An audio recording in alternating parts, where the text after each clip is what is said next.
네, 안녕하십니까. 정보통신정책연구원의 권은정이라고 합니다. 네, 앞서 설명을 잘 들은 대로 지금까지 국내외에서도 인공지능 신뢰성 제고를 위한 여러 가지 노력들이 이루어지고 있습니다. 저희 키스티 차원에서도 그동안 꾸준히 이러한 연구 과제를 놓고 고민을 해오고 있는데요. 앞서 최재식 교수님께서 말씀하신 설명 가능성을 높이는 그런 기술적인 차원의 노력, 그리고 이현경 박사님께서 소개해 주신 국민을 대상으로 한 인식조사의 내용들, 그리고 문광진 박사님께서 말씀해 주신 다각도의 거버넌스에 관한 논의들, 이런 것들이 모두 녹아들어 있는 연구 과제가 오늘 제가 설명드리는 인공지능 서비스 영향평가에 관한 논의입니다. 그렇기 때문에 앞으로 다년간에 걸쳐서 지속적으로 좀 대대적인 학제적 연구가 필요한 분야이기도 합니다. 그래서 오늘 말씀드리는 인공지능 서비스 영향평가의 체계와 방법은 사실 결론을 말씀드리기는 아직 시기상조이고요. 실온으로서 진행해왔던 그런 기본 체계를 좀 잡아보고, 그리고 방법론을 어떠한 방식으로 좀 접근을 해야 하는지 정도로 설명을 드리는 시간으로 하겠습니다.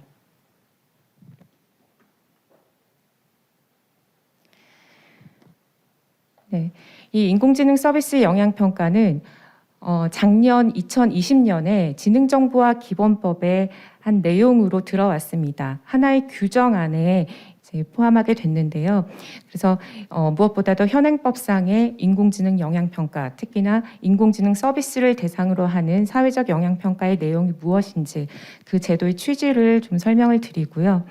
그리고 인공지능 서비스 영향평가의 체계와 방법에 대한 실론을 잠시 소개해 드린 다음 후속 연구, 앞으로 장기적으로 인공지능 영향평가를 체계화하고 또 그 방법론을 모색하는 그 연구 추진 체계를 좀 설명해 드리는 것으로 가름하도록 하겠습니다.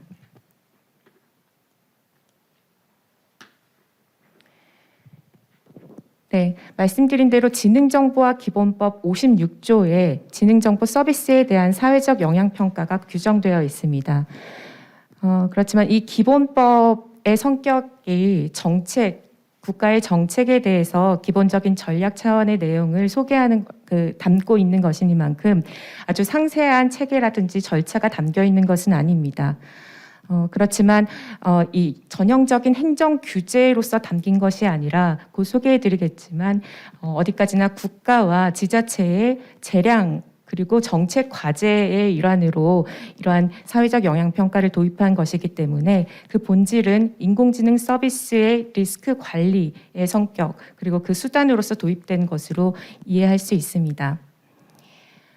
인공지능 서비스의 확산 속도가 빨라지고 그 파급력이 갈수록 커지기 때문에 앞으로 이 리스크 관리의 중요성은 더 높아질 것이고, 그렇기 때문에 이 사회적 영향평가를 통해서 국가의 중장기 전략을 세우고 또 기술적인 차원에서도 필요한 기술을 개발하고 도입하는 그런 노력을 기울이는데 참고할 수 있는 그러한 제도가 될 것입니다.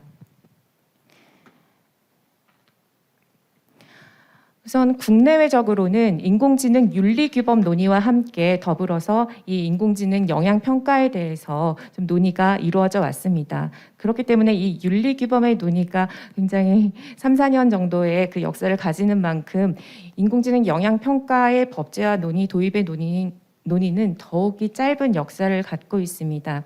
그 두드러지는 주요 사례는 역시나 EU를 중심으로 주요한 그런 자체 평가를 하기 위한 평가 리스트라든지, 그리고 인권 영향 평가를 좀 차용하는 그런 민주주의나 그리고 법치주의 관점에서의 평가 요소, 평가 툴을 어떻게 갖고 가야 하는지에 대한 그런 내용이 굉장히 좀 체계적으로 그나마 나와 있고요. 그리고 영국의 그 ICO에서 소개하는 그런 데이터 보호 차원의 영향평가도 발표된 바 있고, 이 법제화 단계에서의 논의는 사실 2019년에 미국에서 알고리즘 책무성 법안이 나오면서 좀 가시화됐습니다. 그렇지만 역시 통과한 것은 아니고 무엇보다도 우리 한국에서 작년 2020년에 지능정보화 기본법이 전격 제정됐고 시행되면서 세계 최초로 입법을 통한 이 인공지능 영향평가가 도입됐다라고 평가를 할 수 있겠습니다. 저희 연구의 역사에 비춰서 이 입법이 조금 급진적인 것이 아닌가라는 사견을 갖고 있습니다. 그래서 인공지능 영향평가의 그 체계와 방법에 관한 본 연구는 우선 법에 들어와 있는 사회적 영향평가의 취지 그리고 규정 사항에 대해서 명확히 이해할 필요가 있을 것이고요. 그리고 그 주체, 대상, 절차, 방법에 관한 기본 체계를 제안하고 수용성과 실효성을 확보하기 위해서 평가 방법론을 어떻게 가야 할 것인지 정도를 주요한 내용으로 다루려고 합니다. 그리고 하나의 예시로서 서비스 특정 분야에 특화된 그런 영향평가 체계는 어떻게 또 제시될 수 있을 것인지 정도의 내용을 담고자 합니다. 우선 법의 내용을 같이 보시면 지능정보화 기본법 56조에서 영향평가의 주체, 대상, 주요 평가 항목 그리고 일부지만 절차를 개괄적으로 담고 있습니다. 먼저 주체는 국가 및 지자체입니다. 그리고 대상은 국민의 생활에 파급력이 큰 지능정보 서비스 등입니다.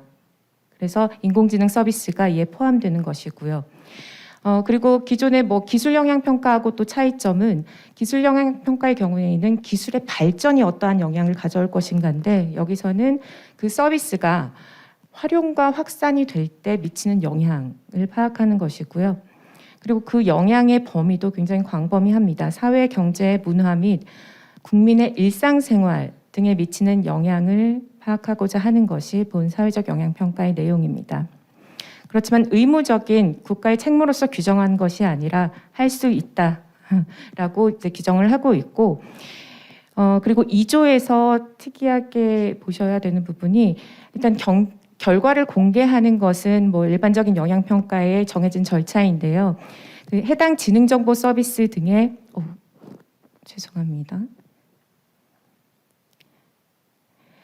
해당 지능정보 서비스 등의 안전성, 신뢰성 향상 등의 필요한 조치를 이 국가기관이나 사업자 등에게 권고할 수 있다는 내용까지 담고 있습니다. 이는 기존의 그 각종 영향평가가 사실상 국가의 정책에 반영하기 위해서 도입된 것과는 사뭇 차이를 보이는 지점이라고 하겠습니다.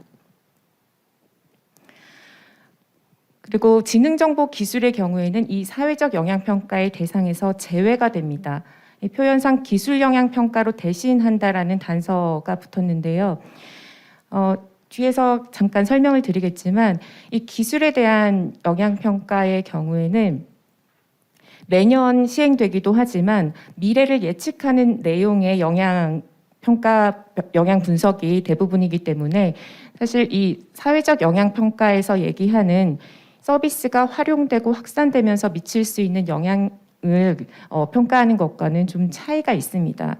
그렇기 때문에 이렇게 인위적으로 기술을 이 사회적 영향 평가에 제외하는 것이 어떤 의미가 있을지는 사실 반문하게 되는 부분입니다.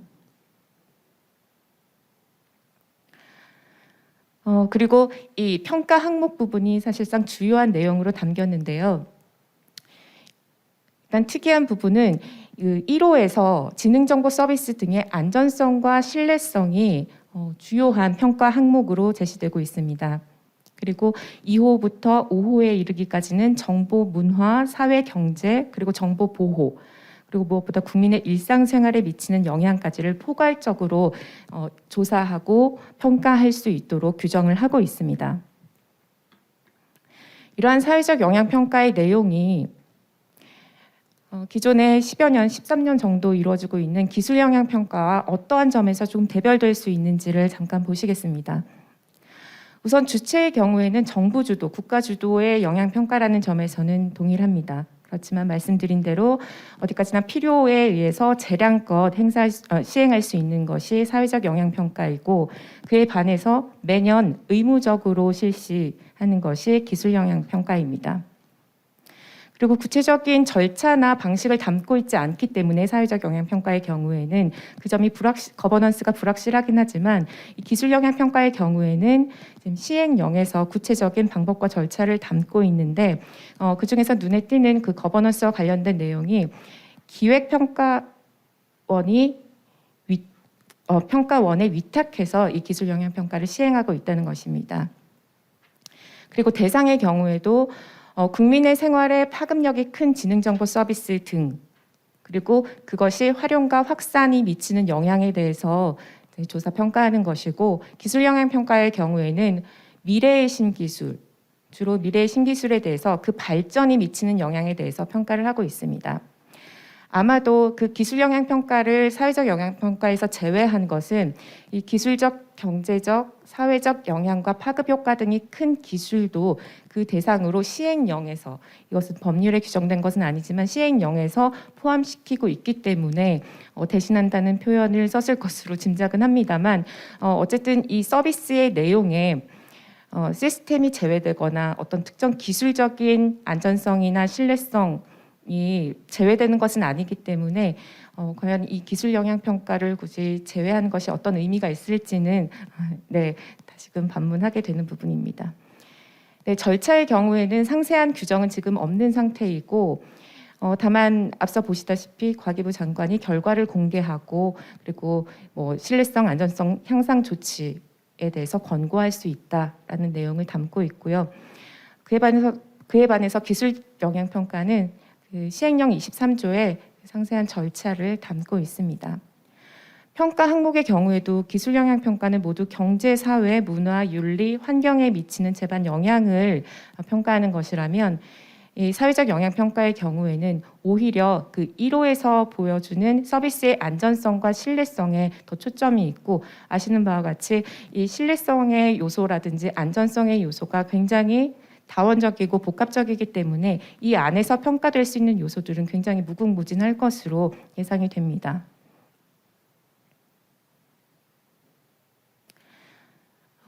다음으로 영향평가의 체계와 관련해서 말씀을 드리겠습니다.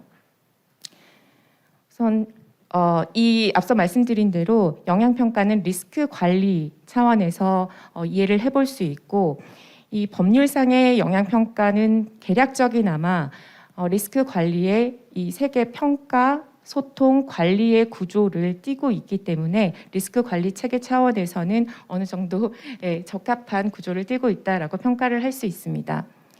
우선 평가와 관련해서는 이 사회적 영향평가 규정에 근거해서 인공지능 서비스 영향평가를 실시할 수 있을 것이고 이 상황에서 규제의 과잉을 초래할 우려가 있기 때문에 정부 주도의 영향평가이다 보니 물론 전형적인 행정 규제는 아닐지라도 결과적으로 규제적인 개입이 과잉 초래될 수 있기 때문에 독립성이나 객관성이나 전문성이 확보되는 것이 중요할 것이라 생각합니다. 이 차원에서 구체적인 평가 거버넌스가 논의될 필요가 있고요.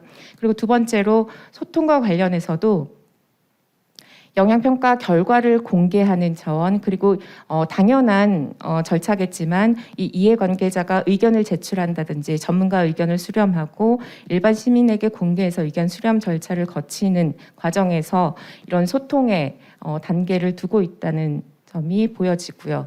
그리고 세 번째로 관리와 관련해서도 리스크 관리와 관련해서도 그 2항에서 이 신뢰성 향상 등에 필요한 조치를 권고할 수 있다라는 것이 그 기존의 영향평가에서 그 결과를 정책에 반영하는 수준을 넘어서 제도적으로 이 리스크를 관리할 수 있도록 하는 그런 체계를 담고 있다고 평가됩니다.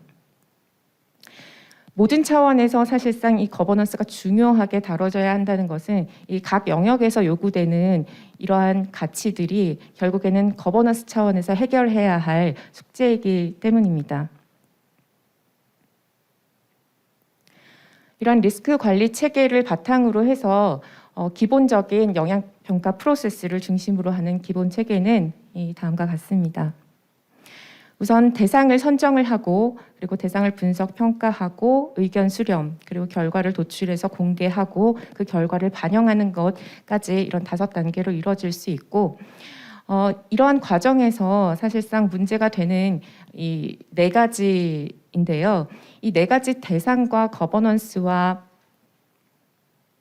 평가 항목과 평가 방법은 사실 제도적으로 일거에 해결할 수 있는 것은 아니고요. 이후에도 설명드리겠지만 이 서비스의 분야와 서비스의 유형에 따라서 언제나 그 영향평가 단계에서 문제가 될 수 있는 숙제라고 하겠습니다. 우선 대상과 관련해서는 이 대상을 선정하는 과정에서 어디까지를 이 영향평가의 대상으로 볼 수 있는가. 아까 잠깐 언급드렸습니다만 이 지능정보 서비스 등을 대상으로 하고 있기 때문에 애초에 인공지능 시스템을 중심으로 한 기존의 연구와는 좀 결을 달리하는 부분이 있습니다. 그렇지만 결과적으로는 이 서비스의 시스템까지 포함하는 것으로 보는 것이 적합하다고 보고 있습니다.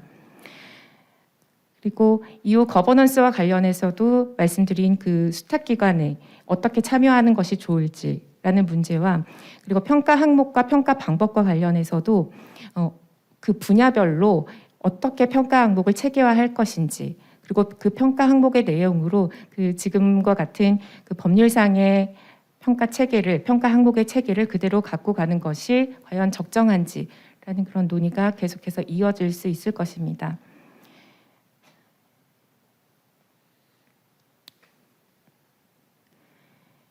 네.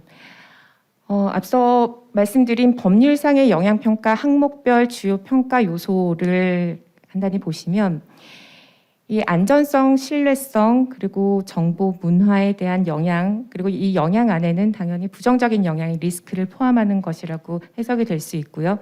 그리고 사회 경제에 미치는 영향과 리스크, 그리고 정보 보호에 미치는 영향과 리스크, 이렇게 5가지를 개별적으로 살펴보면 우선 안전성과 관련해서는 단순히 기술적인 안전성뿐만이 아니라 이 서비스가 준수해야 되는 규범적인 차원의 안전성도 사실 중요한 요소로 평가되어야 합니다. 그리고 이 서비스에 대한 그 인적인 관리 감독 역시도 이 안전성의 내용으로 살펴볼 수 있고요.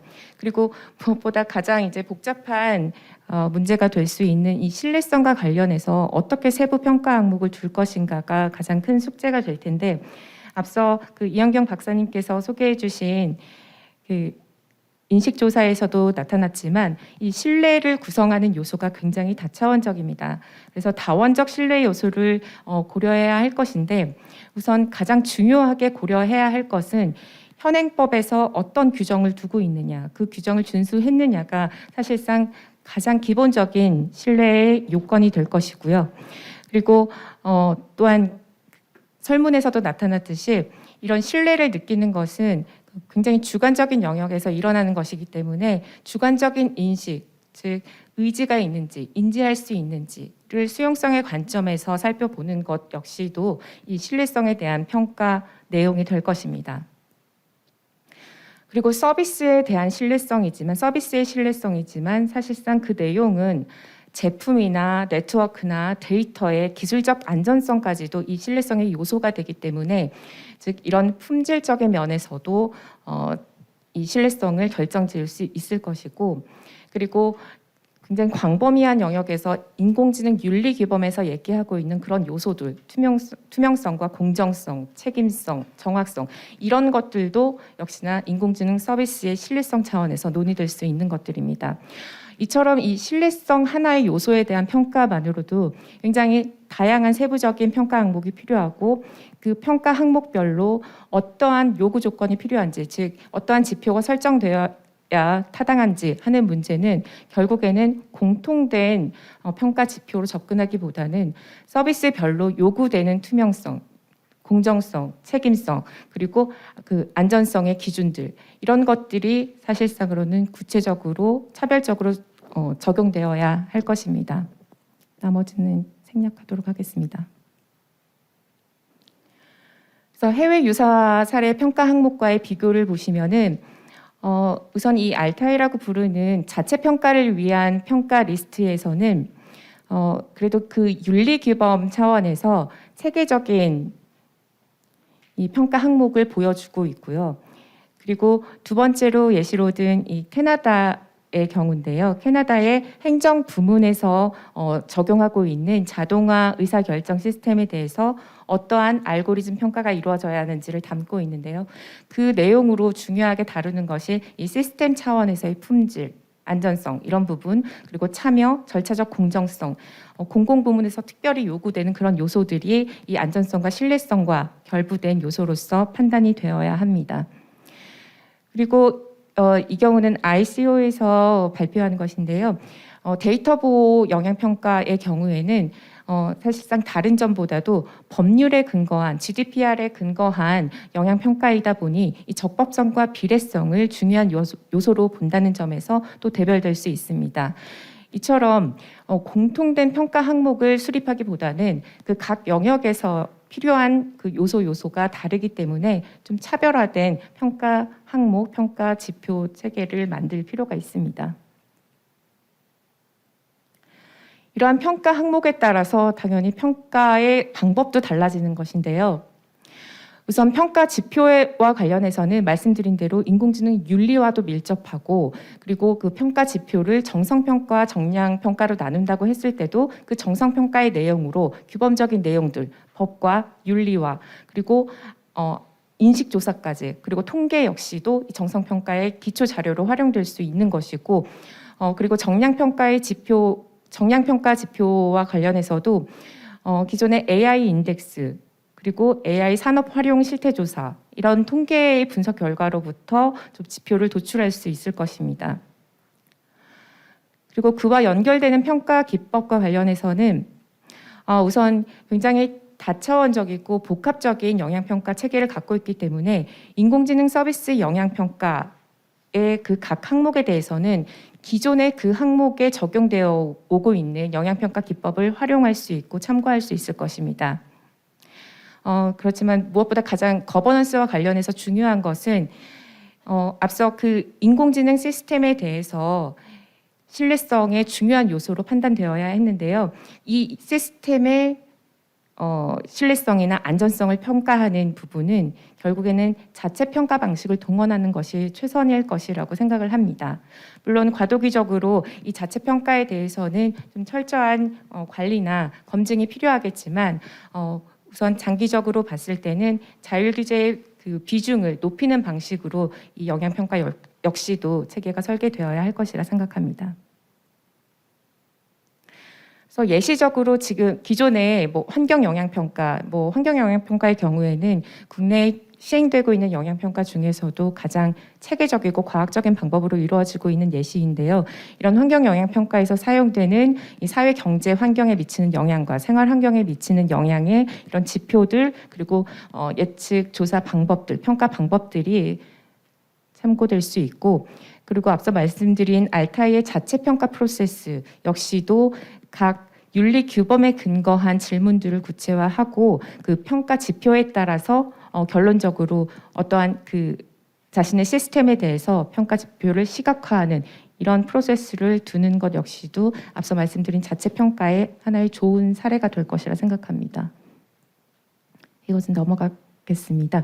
일본의 경우에도 이 서비스 제공자 그리고 이용 사업자가 AI 활용 단계별로 이러한 그 원칙들에 따른 각 준수 사항이나 그리고 요건들을 지켜야 한다라는 관점에서 일종의 체크리스트를 마련한 바 있습니다. 말씀드린 대로 실온이라기보단 거의 향후의 연구 계획에 가까운 내용을 말씀드렸는데요. 지금 이 인공지능 영향평가 연구는 본 연구뿐만이 아니라 굉장히 지속적인 상황에서 이러한 1, 2, 3, 4의 연구 추진 체계가 필요하다고 생각합니다. 먼저 지금 본 연구와 같이 기본 체계 연구나 방법론 연구의 차원에서는 우선 이 법률상의 주체 대상을 구체화하는 것, 즉 거버넌스를 확실히 하는 것, 그리고 평가 항목을 재정립하는 것. 어차피 이게 연구의 차원이지만 결국에는 제도의 일부를 이룰 것이기 때문에 현재 그 현행법상의 규정 사항을 재정비할 필요도 있다고 생각이 됩니다. 그리고 이 방법론 연구와 관련해서는 지표 개발, 방법론의 확장 이런 것들이 필요할 것이고 말씀드린 대로 특정 서비스의 평가 모델을 구상하고 이것을 공공부문부터 시범 적용해서 그 지표 체계나 그리고 평가 기법을 고도화해 나가는 것이 바람직할 것이라 생각합니다. 그리고 마지막으로 향후 과제인데요. 이 역시도 인공지능 영향평가가 연구뿐만이 아니라 국가의 정책 과제로서 어떠한 차원에서 단계적으로 견고하게 밟아 나가야 할 것인지 그 과제들을 꼽아 보았습니다. 첫 번째로는 거버넌스 수립입니다. 말씀드린 대로 정부 주도로 이 영향평가를 주도하는 것은 아무래도 그 리스크 관리가 규제로 강력한 규제를 작용할 수 있는 우려가 있기 때문에 좀 곤란하다고 생각을 하고요. 일단 그 과도기의 차원에서 공동 규제 방식으로 리스크 관리를 고려하는 것이 일환 이한 정도로 생각해 볼 수 있다고 생각하고요. 그리고 두 번째로는 평가 체계를 정립함에 있어서도 이 대상 선정 기준, 스크리닝 단계나 스코핑 단계에서 어떻게 이 대상 선정을 범위를 결정할 것인지 이런 문제들이 숙제로 남습니다. 그리고 세 번째로는 분야별, 유형별, 단계별 접근이라고 말씀드렸는데요. 일단 서비스 분야별로 평가 체계를 마련해야 하는 것은 물론이고 이 영역별로 그리고 서비스의 유형별로 리스크가 그 차이가 있고 그 수준의 차등화가 필요하기 때문에 리스크 분류 체계에 맞는 그런 조치들, 영향평가의 수준들 이런 것들이 결정되어야 할 것이라 생각합니다. 그리고 단계별 접근과 관련해서는 아까 일본의 경우가 그러한 예인데요. 이 인공지능 서비스를 활용하는 단계, 애초에 시스템을 구축하고 이를 실현하고 이용하고 그리고 운영하는 이 차례의 단계에 맞춰서 각각의 평가 항목에서 평가되어야 할 평가 요소가 차별화될 수 있을 것입니다. 그리고 마지막 네 번째 자체 평가 와 검증 이 부분은 사실상 가장 이제 어려운 숙제가 될 것이라고 생각이 되는데요. 이 거버넌스 공동 규제를 넘어서 자율 규제를 중심으로 하는 자체 평가 차원에서 이 영향 평가가 제대로 이루어지고 그 영향 평가 결과가 어느 정도 객관성을 가질 수 있고 전문성을 띌 수 있으려면 많은 시일이 걸릴 것이라 생각하고 네, 있습니다.